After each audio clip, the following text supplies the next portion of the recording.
Bugun keling Xudoning ikkinchi kelish sababi nomli vaz bilan Xudoning kalomini o'rganaylik.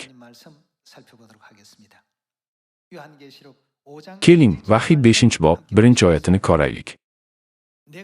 Men taxtda o'tirgan zotning o'ng qo'lida bir o'rama qog'ozni ko'rdim.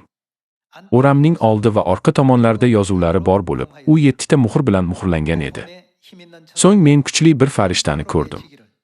U baland ovozda muhrlarni yechishga, o'ramni ochishga kim loyiq deb so'radi. Biroq na osmonda, na yer yuzida, na yer ostidagi olamda o'ramni ocha oladigan yoki ichiga nazar sola oladigan biron kimsa bor edi. Agar muqaddas kitob so'zlari yashirin qolib, ochilmasa, bu insoniyat uchun katta fojia bo'lardi. 4-oyat. Men achchiq yig'lay boshladim, chunki o'ramni ochishga, hatto uning ichiga nazar solishga loyiq biron kimsa topilmagandi. Shunda oqsoqollardan biri menga dedi, yig'lama. Ana qara, Yahudo qabilasidan bo'lgan sher, Davud urug'idan chiqqan zot g'alaba qozondi. U o'ramning 7 ta muhrini yechishga va o'ramni ochishga qodirdir. Havoriy Yuhanno butun insoniyat dozaxga tushishi kerak bo'lgan baxtsiz vaziyat haqida vahiy ko'rganida, oqsoqollardan biri Havoriy Yuhannoga shunday dedi. Yahudo qabilasidan bo'lgan sher, Davud urug'idan chiqqan zot g'alaba qozondi. U o'ramning 7 ta muhrini yechishga va o'ramni ochishga qodirdir. Unda insoniyat orziqib kutishi kerak bo'lgan yagona zot Davudning ildizidir. Biz u bilan uchrashishimiz kerak.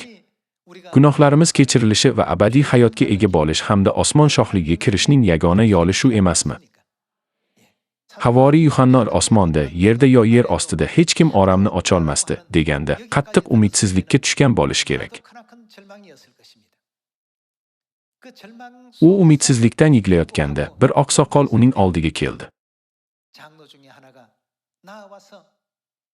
U Havoriy Yuhannoga, Davudning ildizidan boshqa hech kim bizga xushxabar sirlarini o'rgata olmaydi, dedi. Bu Havoriy Yuhanno uchun katta yengillik bo'lgan bo'lsa kerak. Davudning ildizi kimni nazarda tutadi? Keling, Vahiy 20-bob 6-oyatini qaraylik.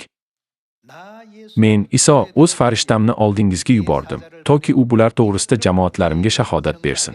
Men u kim? Davud ildizidan chiqqan zotdirman, uning zurriyotiman. Davudning ildizi kim? U Iso, lekin u birinchi keli Isomi yoki ikkinchi bor kelayotgan Isomi?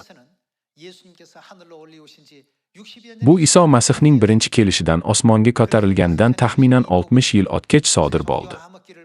Masih va'z qilgan xushxabar qorong'i asrlarda bekor qilindi. Muqaddas kitob muhrlandi.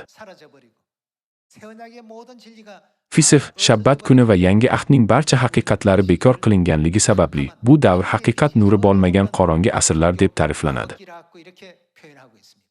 Agar vaziyat shu tarzda davom etsa, insoniyat uchun umid yo'q. Ular hech qachon najotga ham, osmon shohligiga ham umid qila olmaydilar. Bu juda achinarli va baxtsiz vaziyat bo'ladi. Shuning uchun ham Luqa 19-bob 10-oyatda Iso, men yo'qolganlarni izlab topish va qutqarish uchun keldim, deydi. Shuningdek, Ibroniylar kitobining 19-bob 27-dan 28-gacha u najot berish uchun ikkinchi marta paydo bo'ladi, deb yozilgan. Ishonamanki, bu ta'limotlarni allaqachon ko'p o'rgangansiz. Agar najotimiz uchun bo'lmasa, Xudoning ikkinchi bor kelishiga sabab bo'larmidi?